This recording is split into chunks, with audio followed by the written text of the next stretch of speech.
So I said he tried to kill Christ. He tried to kill Christ at the crucifixion, but he failed. So all he has left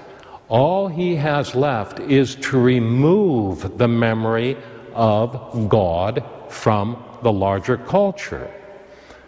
And the way that you can remove the memory of God as Father from the largest culture is to destroy fatherhood, the notion of fatherhood.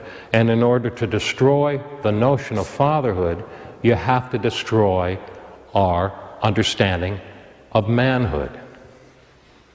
That's what it is on a fundamental spiritual level. It all gets worked out in the culture.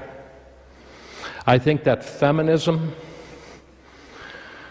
I know I say these things and some people are going to pound on me when they watch the video, but I don't really care. I think that feminism arose as a way to attack men. Because feminism arose and its primary objective is the aborting of children. I mean, feminism exists for two reasons. It's kind of the mouthpiece for the abortion industry, makes a lot of money, okay?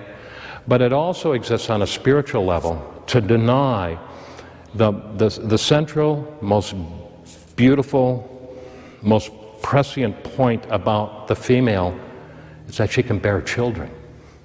It separates the child from the mother. And it reduces motherhood to a utilitarian function, thereby denigrating what woman really is, her value, and even her beauty.